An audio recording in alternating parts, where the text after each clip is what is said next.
Hi everyone, welcome to my YouTube channel. My name's Amber Vine, I'm 29 years old and I recently became a first-time mum to a beautiful baby girl called Poppy. I mostly started this YouTube channel just because I found YouTube such an asset throughout my whole pregnancy, the duration while I was in labour, and now that I've become a first-time mum. And there's so many helpful videos on here which a lot of people just like me sharing their personal experiences, helpful things that they learn and things that they've researched and things like that. So I'm going to be making little videos about my personal experience and things that I encountered, and hopefully it might give some value to you. So today's video is going to be my birth story. I know I've probably told this a million times already, and so many people ask, how did it go? Like, tell me everything. And to be honest, a lot of people who want to know have either had a baby and they want to compare the story to their own, or it's because they're expecting a baby and they want to know how terrible it really could be. So if you're anything like me, when I was pregnant, I wanted to know everybody's birth stories, and then all the different things that they experienced, I did extra research on, and I basically wanted to be so prepared for anything that could happen, aka that had happened to somebody else, that then if it happened to me, then I would be a bit more ready. So there's a few things that I probably shouldn't have looked into as much, because it really it gave me more things to be scared of, but at the same time almost everything that I was really scared of happening did. So on the flip side, I was glad that I did look into those things, because it made me a bit more mentally prepared, like, oh okay, right, so this is what's happening now. This is what happened to so-and-so when that happened to them, so that could happen to me. And it did give me a bit more comfort and reassurance that I wasn't just thrown into the deep end not knowing what was going on or anything, because I feel like with birth stories that's majority of it, because obviously you make your birth plan, but I believe they next to never go completely to plan, and if they do, then you're really lucky. So I kept saying, oh, plan A, get the baby out safe and sound. So I was mentally prepared for anything to happen, really, and a lot did happen.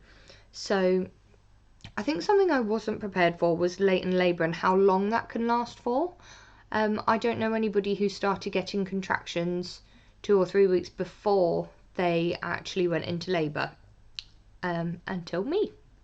So I was due to get induced when I went into my 36 week scan, because I'd been going for growth scans almost every week, and what I was calling MOT, where they would do all of the things at clinic. So they do a scan for the baby's growth, and they do all of the normal things that they would do, like bloods, urine, all of those things for me. And at 36 weeks they were worried that I might have had preeclampsia. I'd had a few weeks where there was what's it called, traces of, oh my god, baby brain is a real thing. Why can't I remember? But there was traces of something in my urine, which meant that they thought I could have preeclampsia. So it'll come back to me in a minute. And so yeah, they did bloods again on week 36, and at first the doctor was like, oh, we need to take your blood now because you might get induced today. I was like, oh my god, like I really was not mentally prepared for her to say that. And then after all of that, she was like, oh okay, I think we can wait till next week. And obviously 37 weeks is when they consider you full term, so we were a bit happier to wait a week. So we had our induction date for week 37, 10 a.m. we were meant to go in. 10 a.m. we did go in. We got our bed, we were all prepared, like I'd mentally prepared to be coming home with a baby. Like, I know with induction labours they can take quite a bit longer. They leave you, like they do steps of like the pessaries and things like that, and you can basically be induced in our hospital anyway. I don't know about others, but induction labour can take at least 5 days. So I wasn't prepared to go home that night, but I was mentally prepared that the next time I was going home was going to be with our baby. So we ended up spending all day in hospital. They were not convinced anymore on that ward that I could have preeclampsia. So then they were like, right, well, there's no need to induce you if it's not for the best of the baby. And I could still ask to be induced, but if there was no need, then it's not advised. And they did a growth scan, and Poppy had grown. She'd had a nice little growth spurt, so we were quite happy to leave her cook a bit longer. So I was like, the most important thing, no matter how disheartened we were that we weren't meeting our baby now and we had to go home and play the waiting game again, it was good because it meant that she was growing and she was in there and she was safe and she was sound and she was healthy. So we were like, okay, we'll leave her go and see how close to full term we get.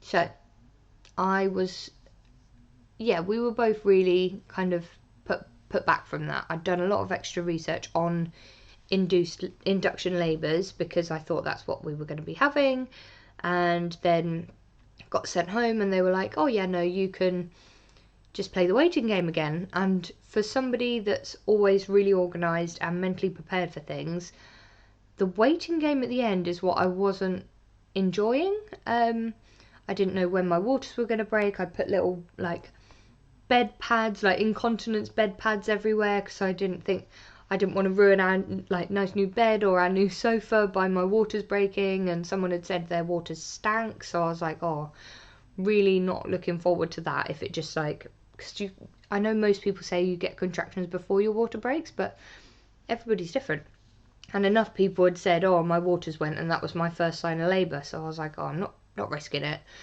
And yeah, then it wasn't long after that. I think it was 4 or 5 days, because they gave me a sweep, but it was failed. They couldn't do it.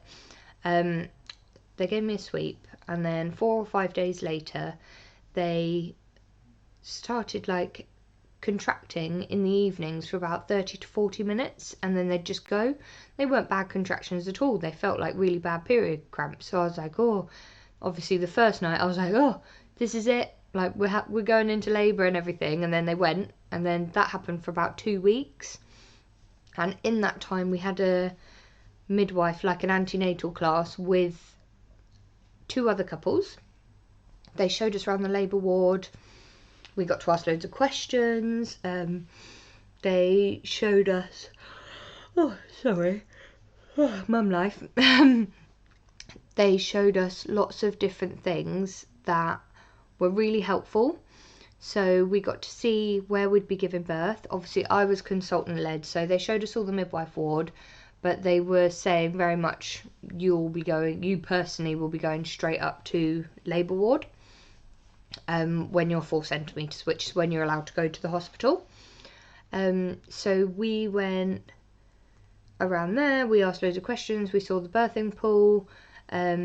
We'd just done my birth plan, but unfortunately I'd decided that I wanted the epidural, because lots of my friends said that was a godsend. It made them believe that they could have another child without any qualms. So a birthing pool, water birth was my first option in the birthing pool, but when I found out you couldn't have it alongside an epidural, I changed my mind very quickly, and I was like, I'd rather have the epidural than an ice bath. So that was week 38, and I was in latent labour, and then we were still going for our weekly checks, and they were happy with her growth and everything. Week 40 we got another induction date, because obviously we were full term now, and if she went 10 to 14 days late, then you get induced anyway. So we got an induction date for 40 plus 10, but by 40 plus, I think, 4, the contractions were getting really close together now. They weren't just dropping off after half an hour. Each contraction was 30 minutes long, no, sorry, each contraction was 3 minutes long, and they weren't lasting for 30 minutes anymore. They were consistent, and they were getting closer and closer together. And I let my midwife know, and obviously she asked a load of questions. Has your water gone? No. Has your mucus plug gone? No. Not that I'd noticed. Didn't really know what it would be like, look like or anything. So no. And she said, right, keep timing them. She said they shouldn't be lasting 3 minutes long, and they should be lasting about 30 seconds long. I was like, okay, that's great, but they're not. They're lasting three minutes each. So she was like, okay, well, keep an eye on them. You're not going to be fully dilated yet, so just we'll keep checking in. So she checked in the following morning, and I was like, I haven't slept. I don't know, like, how long can this go on for? And she was like, oh, latent labour can last a long time. I was like, okay, lovely. And then it got to 3 a.m. the following morning, so I still hadn't slept. So I'd gone 2 nights now nearly without any sleep, and I was quite concerned because I lost quite a bit of blood. So I rang the hospital. I explained the situation. I said, my contractions are not, they are basically three in every 10 minutes because they're lasting 3 minutes long. So I'm not getting very long between each contraction. And obviously I explained I'd lost the blood, and they said, right, come straight down. So we went to the hospital about 3:30 in the morning, and then they did quite a few little checks and everything on me and the baby. And then we did, like, she said, oh, I don't think you're going to be dilated, but do you want me to check? And I was like, well, yeah, obviously, because I could be dilated. So then they put me on the bed, and they were like doing a check, and they said, you're 0 centimetres. And I was so gutted, I cried, because obviously I'd gone way over 48 hours now, no sleep, barely any appetite, not getting much rest between each contraction. I couldn't believe that I'd gone through all of that to be 0 centimetres. So I was like, in my head, this isn't even the start of labour, like, I'm not even dilating yet. I've still got 4 more centimetres to go, and if it's taken me 2 days to get to 0, how many days is it going to take me to get to 4 before they give me some good painkillers? The epidural, gas and air at the bare minimum. So I was mortified, and obviously they sent us home, and the following morning the contractions were hideous. I can't even explain like how bad they were, but they were 3 minutes long, and they were literally making my leg like shake like this, and I tried everything. I was bouncing on my birthing ball, I was trying all the relaxation techniques. Like, trust me, when you're not sleeping at night, you try everything. I'd been drinking raspberry leaf tea, I'd been everything that they said could help, just wasn't. And my midwife rang me again in the morning, and I just burst into tears. I had a little breakdown on the phone. My husband was still in bed, and I was literally like, I can't do this anymore. I asked if like I could have a C-section, and she said, oh no, I know you don't want a C-section. I was like, well, no, I don't, but I don't want to be in this pain anymore either. I was like, it's lasting too long. I don't know where I'm coming or going. And she was like, okay, right, let's give it till the end of the day, and we'll see what's happened. And then I couldn't get hold of her again that night, and so we went another day and the following morning, and she was like, right, let me listen to your contractions when you're having them.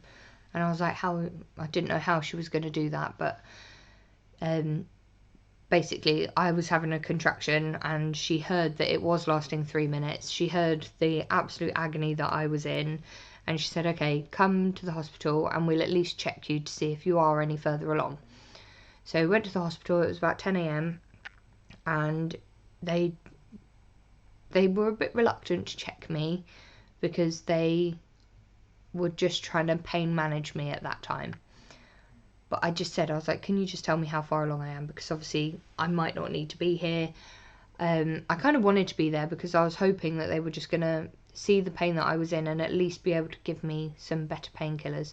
At that point, I would have happily had the induction drugs just to speed things along. But yeah, then they did do the check and they were like, right, you're 2 centimetres. So I was like, it really wasn't what I wanted to hear. Better than 0, but still really not what I wanted to hear. So in the end, I just said to her, I was like, I really don't know what I can do. I was like bawling my eyes out. I couldn't manage the pain whatsoever. They'd given me stronger painkillers, and then I didn't want to take like too strong painkillers because they said that they could have an effect on the baby. I wasn't trying to be a martyr or anything. I knew I wanted the epidural, but at that point, I couldn't understand why they wouldn't just give me gas and air. And they were like, no, you can't have it till you're 4 centimetres, so we'll try everything else. So I had a TENS machine on me. They put me in a hydrotherapy pool, which just made them worse. We were bouncing on the ball. We were doing all different positions. Like, there was nothing that was stopping these contractions from lasting 3 minutes. And there was nothing was working. And then by 10 p.m. that night, so we'd been in there for about 12 hours, they decided that her heart rate was way too high. Mine was way too high. I hadn't slept in nearly 5 days. My appetite had gone to shit. I wasn't drinking enough water. I was doing my best, but literally between contractions, it was so hard. Like, you're so exhausted that it was so hard to think of all the things I should be doing. And my brain was just like, no. So yeah, then they gave me the good news. They said, right, we think she might have pooed inside of you, or peed. So that's obviously cause for concern. That's why your heart rates could be elevated. So they said, we're going to take you down to labour ward, give you your epidural, and then we'll break your waters because we need to see what colour they are. And if they're not clear, this baby's coming out very soon. I was like, oh my God, yes. So that was really music to my ears. So I was very happy with that. And then we were off to the labour ward. So it was really funny actually, because my husband had been saying like all the pain that this baby was causing me. They were like, oh, should we change her name and we could call her Lucy, short for Lucifer. And then the midwife came in and she was like, oh, hi, my name's Lucy. I'm going to take you down to labour ward. And at that point, I just looked at him. I could barely laugh, but I did think it was quite funny and ironic, really. So yeah, up next is the labour part of my video. So we went down to the labour ward, and honestly, it was like my body felt a sigh of relief. I was really happy that I was going to be getting the epidural very soon. So we went on to labour ward and we got hooked up to a load of monitors, and we got put in obviously the bed and everything, and then he was getting us ready for our epidural. That all went in perfectly, and from then on out it was pretty much plain sailing in terms of pain. I didn't feel the epidural going in. It felt like almost like a spasm going down my leg. But it wasn't painful at all. It just felt really bizarre and then numb from the waist down, and that was lovely. I ended up getting that quite quickly. The guy, he sorted me out very quickly, and so once I had the epidural, it was great. We could see all the screens. They had like my heart rate at the top, her heart rate, and then my contractions and her movements on the bottom line. So it was quite fascinating watching those going along. And there was one point where she said, oh, she's got the hiccups, and I thought that was really cool because I could then pinpoint this movement that I'd felt throughout my pregnancy on most days that associated with hiccups. So I was like, oh, that's mad. She's had hiccups like every day of my pregnancy. And then we slept that night, so it was wonderful. I literally had to press the button every 20 minutes. Well, I didn't have to, but I wanted to, because there was no chance I wanted to experience any more pain like those contractions. So they said, oh, if you press the button every 20 minutes, it'll give you a bit more epidural, and then you can go back to sleep or whatever. So that's what we did. I must have been on that since about 11 o'clock that night, and then by 8 o'clock in the morning they woke me up and they said they were going to do a check, and I was a massive fan of Grey's Anatomy, so I know the importance of like training new people. So the midwife who was going to be delivering the baby that day, she said, do you mind having a second person who's training, just watching and assisting where needed? And obviously I said yes. So she said, right, I'm going to check you first and see how dilated you are, and then she's going to double check and see if she agrees. So that's what they did, and turns out I was now 10 centimetres, and they said I was ready to push. So obviously I panicked a little bit, thinking, oh God, my mum's not even here yet. So my husband called my mum, said that we were going to be pushing in the next hour, because obviously they had to do all other checks and make sure that the consultant was going to be there ready if needed and things like that. So in came the consultant. He introduced himself and he kind of said, that like I'm on call, so if anything's needed then I'll be right here, but hopefully you won't need to see me again. And that really stuck. Hopefully you won't need to see me again. Okay. So we said goodbye to him, and my mum turned up. That was great. We were all ready to start pushing. And then obviously you push with each contraction, and just a few pushes in, I'd had a natural tear, and they said, you need to stop, because they'd seen something which insinuated I could have sepsis. That is one of the biggest things that I was scared of, because my mum's neighbour had had a bad experience, and I believe she was in very critical condition. So I was really scared when they said that. And then they said, right, we'll stop pushing, we need to do some blood tests, and we need to check a few more things, and then we'll see if we can continue. I was like, oh God. So already I was thinking I'm going to need a C-section if they're speaking of we'll see if we can continue, because obviously the baby's coming now, so how is the only other question. So we then got ready for whatever news they were coming back with, and in walked the doctor, who said hopefully you won't need to see me again, with about I'd say 12 to 15 other people. And at this point I was terrified. I didn't know what they were going to say. They all looked panicked. They were all like going to their little sections in the room, because it wasn't a massive room, like it was very crowded now. And I was just so scared. I was looking at my husband with tears in my eyes, like, this is it. I've gone through 5 days of painful labour and they're going to cut me open anyway. I could have just done that days ago. I think that was the biggest thing that I was concerned about. Like, if I was going to have a C-section, I could have just had that days ago. But yeah, we were going to get on with it anyway. They turned around and they said, we're going to scan the baby and see what position she's in, and if we can do assisted delivery then we will. So that's kind of what they did, and they checked her position, and luckily she was perfect position for a I can't remember the technical term, but it was the plunger on her head. So that's how they wanted to assist the delivery. And at this point it was him saying, this baby needs to come out within the next 10 minutes or there's going to be an issue. I was like, so then I felt all the pressure. Like, it was very scary. I was high on epidural, so I didn't feel anything, but we suddenly realised this baby needs to come out very soon. So we prepared, and they said, right, with the next contraction, like, they got everything ready.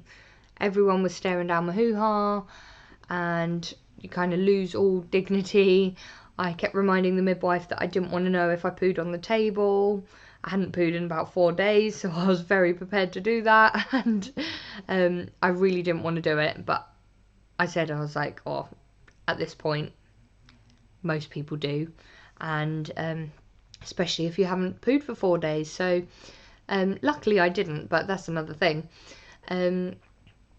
So yeah, I remember him saying, right, bear down, and he told you how to push and everything, and as if you're going for a poo. I was like, well, that definitely sounds like I might then. And he said that, like, it was after a few pushes that they said, oh, right, we need to do an episiotomy now, so they needed to cut me. And my husband said that it sounded like cutting through a steak, which is very graphic. And my husband's very curious, and he was watching most of the time. And he said that it was not pleasant to watch her come out. I don't imagine it would be. I mean, I'd like to say it didn't feel pleasant either, but I didn't really feel much other than pressure. But yeah, so within about 15 pushes, she was out. So once her head came out, the doctor needed to like go in apparently and like pull a bit more. And my husband also described the force that he was pulling on my baby's head with this plunger was like Eddie Hall pulling a lorry. So he was very descriptive. The other thing that he mentioned was when they broke my water, it sounded like a massive water balloon getting punctured. But yeah, so those were all the graphic bits. And as she came out with one final push, she actually did a poo. So the midwife, she shouted, oh, we have a poo. And I remember turning to her and I was like, I told you I didn't want to know. And she goes, no, the baby. And it was only when they were clearing up everything that she'd managed to get a little bit of poo on a chair that was like 2 meters away from the bed. So I'm quite impressed with her on that one. First poo, and it literally flew out. But yeah, then they put her on my chest and everything, and it was the most surreal experience that you can ever imagine. And considering I'd been going for growth scans because they thought my baby was going to be too small, I had this what felt like a big baby on my chest. And I don't know if they just feel big because of where they've just come from, and you think, how the hell did that just come from me? And I had quite a small bump. There wasn't a time where I couldn't put shoes on or anything. So she weighed £8 4.5, and I can't believe they thought this baby was going to be small. Because I was like, oh, this doesn't feel small.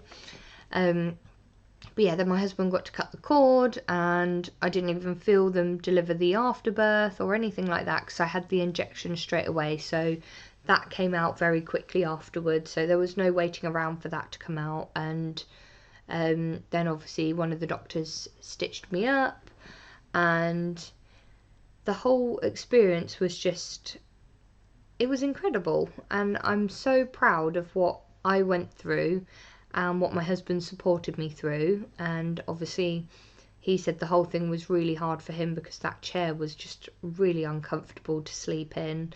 And I think there's a lot of things that I don't remember because of the epidural, but when, like, you don't remember them, but then when somebody else tells you what happened, it triggers back. So my husband kept saying that, because I'm not very, like, my sense of humour is a bit funny, but like, it's different, but I'm not a very upfront person. Like, I'm not rude at all. I don't, especially to like strangers and people like that, but apparently when I was on the epidural I was really like sarcastic to the midwives and stuff.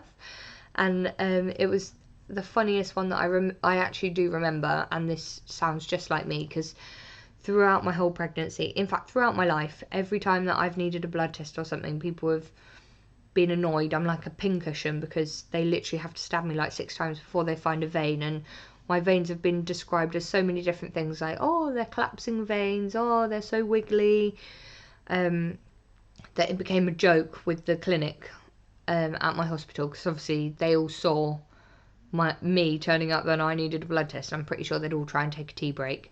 But yeah, so I was saying to her, oh, when she was trying to draw my blood, I was like, oh, watch out. I was like, my veins are wiggly. And then when she goes, oh, she was like trying to stab me, and she was going, oh yeah, these are wiggly veins, aren't they? And I was like turning to my husband as if she couldn't hear me, and I was like, I told her, didn't I? And like stuff like that. And I remember doing that because that is funny. Like, I warned them all and they never quite believed me until they're trying to stab me 6 times. But that's bygones be bygones. I think she must have got the vein in the end. But yeah, so that was like the birth. And then my husband went out to get McDonald's, and we thought we were like, everything was over then.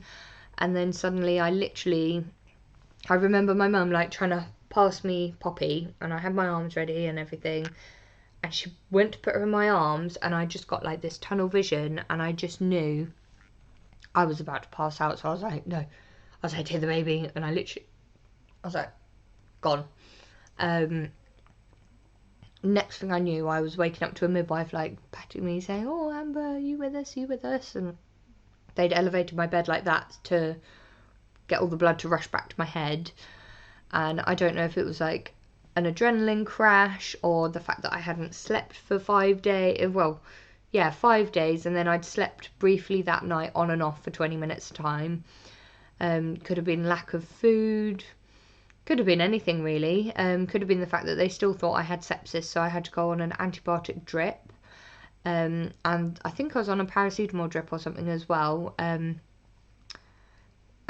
rehydration, like I had a water drip and everything. I just felt like a big drip. Everything was going in. I had to be on that antibiotic drip for 24 hours, so I had to stay in the hospital. I think the hardest part after the birth was when they said, "Oh, do you want to go for a shower? You can't use any products or anything, but like go wash yourself off and stuff." And it was just a bit surreal, like seeing all the blood and everything, and I'm no good with blood anyway, and there was so much blood in the room from like just in general. I think that's probably what made me feel really faint and horrible. But yeah, then it wasn't long after that we were allowed to go up to the after labour ward. I can't remember what it was called, but we went up there for a little while together.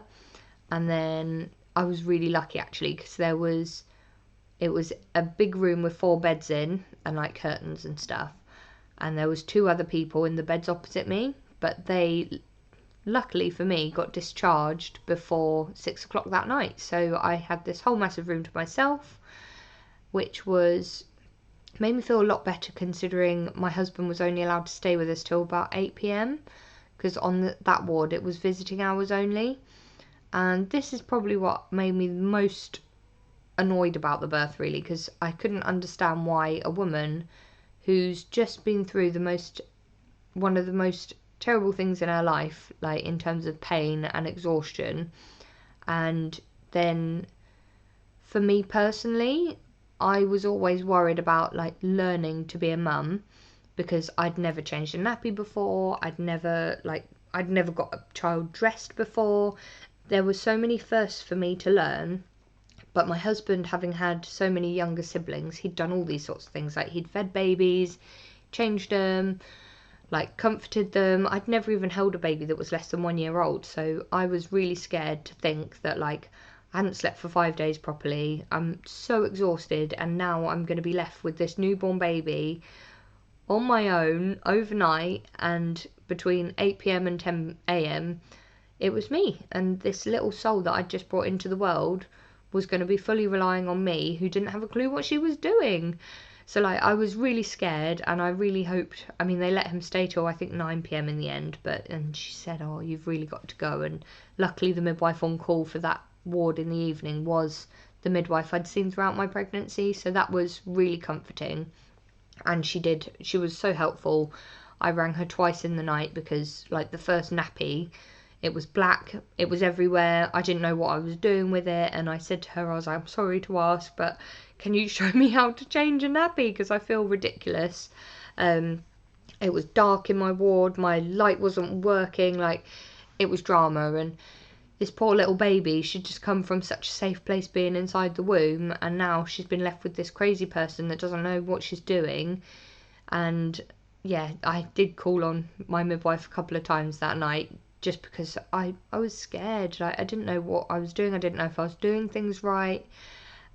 She helped me like get her to latch onto my breast properly, and she was really helpful. And I was just so tired, and I was so scared of like letting her fall asleep in my arms, but that's where she wanted to be. So I was trying to cuddle her, but then also trying to put her down. And then I did get woken up in the night by my midwife, and she said, "Oh, Amber," she said, "I think you've fallen asleep, let me take her off of you." And I just burst into tears. I was like, I was so scared that I could have suffocated her, I could have rolled on her. I was literally sat up like this, and I'd just fallen asleep in my bed upright, but I could, if my arms had gone dead, then I could have dropped her and all these things. And I had a bit of a breakdown with her, and she talked me through everything. She's like, it's fine. I was like, she's just not settling, like, unless she's in my arms. And she taught me the swaddle, which was game changer. She loved a swaddle. Now she hates it. She likes her arms being out. She likes the closeness of the blanket, but she likes her arms. Like, she'll always put her arms up like this, which is proper cute. But yeah, so I think the NHS are great, but I think the only thing that I would have wanted them to do differently was to not send my husband home. I was staring at 3 empty beds, and I know they might have needed them, but like, my whole room was empty. There was no need for them to, like, he could have easily just, like, they could have just let him stay and nobody would have known except for me, and it would have been so much of a nicer experience. So yeah, that's pretty much my birth video.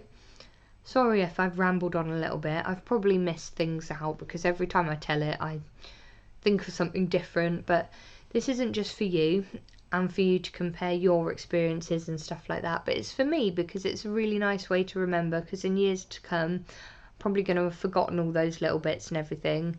I know my husband's never going to forget the pain of that chair that he had to sleep in overnight. But yeah, that was our birthing story. If you have any questions about any part of it, please feel free to let me know. That was the story everybody's been waiting for, but I'd really appreciate you to like and subscribe if you've enjoyed, and I'll be doing plenty more videos about other little parts of my pregnancy journey, my labour, delivery, and other things that I might think are helpful or informative to you guys. So yeah, thanks for watching. Bye!